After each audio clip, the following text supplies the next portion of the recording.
estou muito feliz de receber o convite aqui de uma grande amiga, a doutora Anita Brito, que é neurocientista e mãe do Nicolas, que é um exemplo de superação e se destaca também como fotógrafa e artista internacional, né? Inclusive ganhou um prêmio.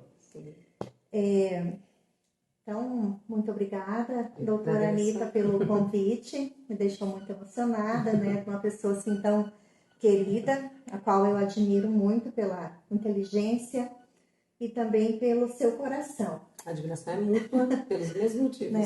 Você é uma pessoa que a gente considera incrível pela sua trajetória, pela sua luta, pelo seu caráter. E, primeiramente, doutora, gostaria de saber como que foi a infância do Nicolas e como vocês, como família, se sentiram após o diagnóstico do Nicolas, né? Porque sabemos, assim, de todos os sonhos, anseios que nós pais temos em relação ao filho. Então, com a chegada do diagnóstico para você, mesmo sendo assim uma mulher tão forte de caráter, como a gente percebe, né, uma estrutura muito boa, se sentiu em relação a esse momento do diagnóstico? A infância do Nicolas foi muito atípica. Ele não foi uma criança assim que tenha tido aquela trajetória do que é o esperado, né? Uma criança que começou a conversar com outros, começou a falar espontaneamente, que ria para todo mundo. Ele não era uma criança assim, ele era uma criança apática, de difícil comunicação e que ele preferia apontar ou fazer assim com o corpo no nosso colo para chegar onde ele queria. Então ele não gostava de usar as palavras para se expressar e mais um monte de outras coisas. Então foi uma infância muito atípica, muito diferente do que se espera, né? O diagnóstico dele só veio com 5 anos e meio, apesar de eu começar a desconfiar de alguma coisa desde os 2 meses, né? E assim, pra gente o diagnóstico, pra mim e pro meu marido, teve um impacto diferente para cada um de nós dois. Então, pra mim, foi libertador, porque eu tava tantos anos buscando alguma coisa que eu tinha medo de ser algo degenerativo, eu tinha medo de ser tumores no cérebro, eu tinha medo, porque eu sinto muito até por essas mães que têm esse diagnóstico, é muito duro você saber que o seu filho está ali com um risco, né, de morte ou qualquer coisa assim. Então eu tinha muito medo. O autismo para mim veio assim, bom, o autismo não mata, meu filho vai morrer porque é mortal, vai morrer um dia, mas eu tenho aí algumas chances para fazer algumas coisas com ele. E pro meu marido já não, pro meu marido foi assim, ele ainda tinha aquela esperança, mesmo aos 5 anos e meio, de que já pensou se não for nada? Então ele achava assim, que se o médico dissesse assim, não é nada, então a gente está livre, que o comportamento dele magicamente fosse mudar, né? E aí meu marido entrou naquela tristeza imensa de ser uma coisa agora definitiva, olha, seu filho é autista para sempre, né? E eu não, já falei, bom, tudo bem, eu já sabia, já esperava, vamos para a trajetória. Então nós tivemos impactos diferentes na nossa vida, mas foi libertador, foi transformador pra gente. Então, doutora, a gente sabe que muitas mãezinhas nem entendem muito bem o que é o autismo. E então, no seu caso, você já sabia o que era o autismo e isso te causou um impacto libertador, né? Sim, porque exato. nós temos assim uma imensa parcela de mãezinhas que ainda não sabe o que é o autismo. E o autismo assusta muito a chegada do diagnóstico. Nesse sentido, o que você pode dizer para essas mãezinhas que recebem o diagnóstico? Realmente tem muita gente que ainda não sabe, e o que mais assusta é porque, assim, quando a gente fala assim, olha, é autismo, dá a impressão que a criança morreu, vai morrer, né? Mas o que assusta no diagnóstico? Que algumas pessoas também não entendem. Por que um diagnóstico de autismo pode ser assustador para os pais? Porque, assim, cadê as políticas públicas para autismo, né? Cadê as pessoas que entendem sobre autismo? Quem garante que meu filho vai chegar no supermercado para fazer as compras que ele precisa sozinho e não vão tirar sarro dele, não vão querer bater, não vão querer se aproveitar, não vão querer enganar, porque muitos autistas têm descalculia, outros têm deficiência intelectual, outros têm uma inocência muito grande, outros são mais agressivos quando se sentem ameaçados por alguma coisa. Então, são tantas coisas que podem vir a acontecer, né? Que escola vai receber meu filho, né? Se eu morrer, porque a gente vai morrer, não é se eu morrer, quando eu morrer, né? Quando eu não estiver mais aqui, o que vai ser do meu filho? Quem vai cuidar dele? Um filho de grau 3 que precisa ser alimentado na boca, que precisa de tudo. Então, isso que assusta no diagnóstico. Porque assim, tem pessoas que acham assim, você recebeu o diagnóstico de autismo, aí você chora. Não precisa chorar, eu sou autista, olha só como é que eu tô. Você é você, eu não sei como vai ser a trajetória do meu filho, né? Então, acho que é importante respeitar a dor do outro, a preocupação do outro, porque a preocupação do outro vem de uma forma válida. O que existe hoje que assegure que essa pessoa terá dignidade na face da Terra? Certo. E em algum momento você sentiu medo por esse diagnóstico? Ou você ainda perde o sono pensando sobre como que vai ser o futuro do Nicolas? Essa pergunta é bem importante, né? Porque assim, no começo eu pensava assim, o que será? Ele é diferente, né? E aí ficou naquela, isso aqui tá diferente, ele não tá desenvolvendo assim, ele não tá fazendo isso. Mas olha, quando a gente vai ali, ele grita, né? Ele não tá se alimentando. Então foram vindo as preocupações e cada etapa da vida do Nicolas, né? Do zero agora aos 25 anos, que tá com 25 anos, eu passei por etapas, passei por preocupações diferentes. Então a primeira é, será que ele vai falar? Quando tiver alguma coisa doente, se ele não falar, ele pode morrer se tiver apendicite. Ele teve apendicite. Se ele não fala nada, porque é resistente à dor, ele pode morrer por causa de um apêndice, que hoje em dia tem cirurgia, né? Será que ele vai saber me dizer isso? Será que ele vai me dizer aquilo? Então, teve essa preocupação, né? Depois teve a preocupação, assim, será que ele vai continuar, se vai se acostumar na escola? Será que vão fazer bullying com ele? Né? Aí depois veio a adolescência. Como será que vai ser em relação à sexualidade? Ele vai entender? Alguém vai abusar dele? Ele vai entender seu próprio corpo? Ele vai conseguir se entender, né? E mais uma série de outras coisas. Agora a gente está na fase adulta dele. Então, assim, será que ele vai conseguir um emprego? Será que ele vai conseguir Ele quer muito se casar. Não sou eu que quero que ele me case. Que ele se case. Ele quer se casar. Ele vai arrumar uma mulher que o ame, o respeite, o entenda da forma que ele é? Né? Então, cada fase que a gente passa é uma preocupação diferente. E cada dia é um dia e cada luta é uma luta. Né? São inúmeras preocupações que acredito que todas as mães têm, mas no nosso caso é uma preocupação diferenciada pela forma com que eles entendem, né? Porque que nem no caso, o Nicolas, assim, ele tem essa vontade de casar, né? Essa questão da esposa, a questão de uma possível, né? Não digo uma possível, mas se existir uma separação, como que vai se sentir. Então, são inúmeros detalhes que acredito realmente que nos deixa apreensivos, né? E hoje, assim, depois de passar por todas essas etapas, que eu também sempre digo que o autismo, ele diferencia em inúmeros aspectos, né? Porque o autista, o bebê autista é o bebê autista criança é outro tipo de lidar, né? Adolescência, são inúmeros fatos que ocorrem na vida deles e dificilmente nós estamos preparados para agir em todas essas etapas. Somos nós, mães, que temos que ser desbravadoras e entrar para pesquisar para como que nós vamos agir.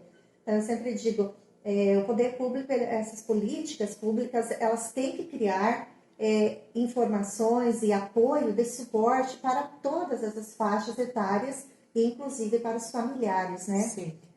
Saberem lidar com inúmeras situações. E hoje, Nicolas adulto, toda a sua trajetória, como você definiria o seu filho, Nicolas? A coisa mais importante do mundo, o homem mais lindo do mundo, tudo mais lindo do mundo. Eu tenho 2 filhos, o Nicolas e o Guilherme, eles são assim, meu centro, minha vida, minha alegria, meu tudo, né? E eu defino o Nicolas hoje como assim, não é nem que eu defino, sabe? Eu defino como eu disse antes, ele é meu filho em primeiro lugar, ele é minha vida. Em outros aspectos, eu vejo assim como alguém a ser notado, porque eu até escrevi no livro, né, lá atrás, eu não acredito que Deus tenha colocado um ser tão especial na Terra para passar despercebido, né? Então é uma história que precisa ser notada em vários aspectos, né? Ele não é melhor do que ninguém. Tem um monte de história que deve ser contada, tem um monte de história que deve ser respeitada. Eu acho que a do meu filho é mais uma que merece ser contada em relação a quem ele era e quem ele se tornou. Porque assim, quem ele era no começo foram o que os médicos disseram que ele seria.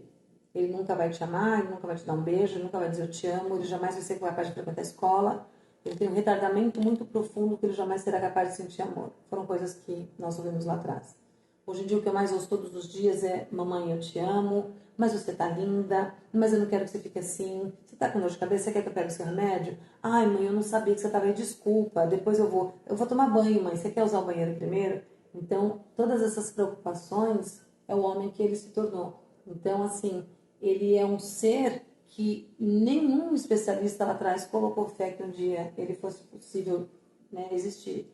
Mas Deus quis que ele existisse assim, a família dele lutou para que ele existisse assim, e amigos que estavam em volta e outras pessoas que apareceram ajudaram a gente a chegar onde a gente chegou. Então o Nicolas, ele merece ser notado, como muitos outros merecem ser notados, porque ele desmentiu, né, várias histórias que deram para ele. Aquelas histórias não eram a dele, foram histórias que estavam contando por ele, e ele teve a capacidade de contar a sua própria história através do apoio da família. Realmente, assim, a família de vocês, a trajetória, e o Nicolas, né, do jeito que ele é, carinhoso, fofinho, sensível, é algo, assim, muito lindo. E ele é super inteligente, ele é sem palavras, né? É fofo mesmo, a gente pode dizer, né? Então, essas características, assim, realmente, que quando a gente recebe o diagnóstico, também tive um impacto, né? De falar que não ia abraçar, não ia fazer perguntas, não ia dizer mamãe, eu te amo. E hoje eu também percebo, assim, que quando eu tô um pouquinho triste, meu filho, né, que tem autismo também, ele tem essa preocupação de pedir se está tudo bem. Então, são coisas que nós, mães, estamos desmentindo um diagnóstico que há alguns anos atrás deixava as mãezinhas muito apreensivas, né? Então, agora, dia 2, agora de abril, Dia Internacional de Conscientização do Autismo, e o Nicolas teve a honra, né, todos nós estamos felizes, toda a comunidade autista do Brasil se encontra em espírito de festa por ter sido representada através do Nicolas, através da entrega de uma obra de arte ao presidente Macron, né? Que isso já como eu posso dizer, isso é algo muito significativo para o mundo. É uma imagem que vai para o mundo do autismo sendo respeitado, né, por um governante que também quer fazer um trabalho de qualidade na França. Né? Então, nos deixa muito felizes essa representação do Nicolas. E este momento, assim, para você, como mãe, como estudiosa, o que você sentiu no teu coraçãozinho neste momento de ver o Nicolas lá na frente, entregando a sua obra de arte, o seu trabalho significativo, como, né, de um autista? Eu imagino, assim, o que é que passou no coraçãozinho dessa mãe? É inimaginável e inenarrável. Eu não consigo contar. Eu vou tentar colocar em brevíssimas palavras que a gente nem sabia se ele ia conseguir falar com o presidente, porque você não pode chegar perto de um chefe de Estado entregando coisas para eles. Existe todo um protocolo a ser seguido. E quem resolveu quebrar o protocolo, né, foi o próprio presidente. Depois que a nossa diretora, a doutora Paola, falou, né, que o Nicolas tinha feito uma obra, tudo. A doutora Patrícia, que é a nossa orientadora, a minha e da Lissa, né, na hora de apresentar, ela estava apresentando todo o nosso trabalho, apresentou brilhantemente. O ministro que estava olhando tudo, ele gostou bastante, né? E a doutora Paola apresentou então e falou do Nicolas. Ele falou assim: olha, então eu quero que você esteja lá embaixo conosco. E de repente, quando a gente viu, estava do lado do Macron abrindo, e ele pediu para o Nicolas ajudar a inaugurar o Instituto Pasteur. E eu olhando dali pensando: meu Deus, meu filho cresceu, né? Meu filho cresceu. E meu filho venceu. Então, inclusive na hora que eles foram sair para tirar foto, eu fiquei totalmente para trás. E o Macron foi saindo assim com ele, pegou no braço dele, foi conversando com ele, levando ele. E quando eu vi, ele estava lá embaixo com as autoridades, eu estava aqui em cima com os meus colegas, quietinha e feliz, que nem muito, não, eu preciso proteger meu filho. Eu não precisava proteger meu filho, tanto que eu fiz a gravação lá de cima, que ainda me falaram: grave, ele está entregando a obra para o Macron. E eu olhando, falei: meu Deus, eu não estou acreditando que. E o Macron perguntou, e olhou para cá, e olhou para lá. E depois eu olhando assim a filmagem, pensando: meu Deus, onde meu filho chegou, né? E então assim, é inenarrável, porque você olhar assim, você vê, cara, ele tá adulto, né? Mas ainda é um pouco dependente, né? Ele ainda tem um nível 2 de suporte, a gente ainda está cuidando para que ele seja cada vez mais independente, a gente ainda está cuidando para que ele tenha realmente a vida dele mais para frente, mas cada passo que dá é um passo à frente, a gente não aceita nenhum passo atrás. Certo. Quando você fala assim, esse é nível 2 de suporte, eu, para mim, já colocaria ele no nível 1 de suporte. Tem gente que já coloca no nível 0. Nossa, É que dentro de casa a gente vê as batalhas, o que precisa ser ajustado, sim, né? mas... Se a gente faltar, se morrêssemos hoje, eu e meu marido, os dois juntos, né? O Nicolas, com 25 anos, ele não tem condições de morar sozinho. Ele precisa de apoio. Ele não, assim, se ele estivesse sozinho dentro de uma casa, infelizmente ele não sobreviveria. Ele ainda precisa do suporte, né? Por isso que você coloca. E qual a mensagem, então, nessa data comemorativa, que a gente não fala que é uma data comemorativa, mas é uma data de conscientização, de conscientização, né? De luta, de pedido de socorro mesmo, né? De todas essas políticas públicas que precisamos para nos orientar enquanto família, enquanto diagnósticos, enquanto novos diagnósticos. Que mensagem você deixaria para essas mães, para a mulher em si, né, que muitas vezes até esquece o seu lado mulher para viver a vida do seu filho? A minha mensagem, se eu puder deixar para ajudar alguém, primeiro, não desistam. Segundo, o Nicolas tem 25 anos. Para quem tem filho hoje com 2, 3, 5, 12, 15 anos, não tem ideia do que era 25 anos. E a gente tem 25, não tem ideia do que era 50. E quem tem 50 tem ideia de quem era há 100 anos. As coisas estão melhorando. Mas estão devagar demais, mas estão. Tinha muita coisa para a gente melhorar. Tinha muita coisa para a gente andar, né? E agora está na vez da pessoa com deficiência, está na vez da pessoa autista e está melhorando gradativamente. A gente sabe que muita coisa precisa acontecer. Quando surge uma lei, alguma coisa, a gente que vai na internet e fala assim, do que adianta a lei? Adianta, porque a partir do momento que você tem uma lei federal, você vai começar a criminalizar aqueles que não estão fazendo pelos nossos filhos. Então não desistam. A caminhada é árdua, mas já está acontecendo. Muita coisa já está acontecendo. A gente já tem tratamento, a gente já tem uma inclusão escolar hoje que está capengando, mas já está. Então, as coisas vão melhorar e a gente tem que continuar lutando por políticas públicas. Então, envolvam-se no que está acontecendo na política, não para ficar xingando e defendendo presidentes, mas para defender os nossos filhos. Essa briga por presidentes, ela não vai levar a lugar, a gente tem que defender os nossos filhos. Porque eles têm que defender os nossos filhos e não a gente tem que defender quem está lá em cima. Quem está lá em cima é que tem que defender quem está aqui embaixo. Concordo plenamente aí com a doutora Anitta, né, que nós temos que ter sempre que o nosso partido é o partido dos nossos filhos, do autismo, né?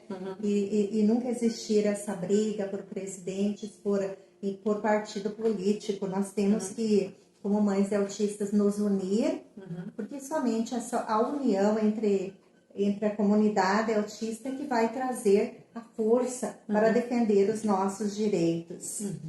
Então, gente, com muita satisfação aí que a gente deixa a doutora Anitta aqui na sua casa, onde ela nos recebeu aqui de forma extremamente carinhosa.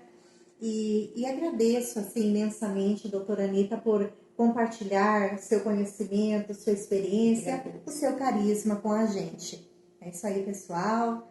E mais um dia aí de muito conhecimento com a doutora Anitta Brito. Obrigada. Tchau, gente.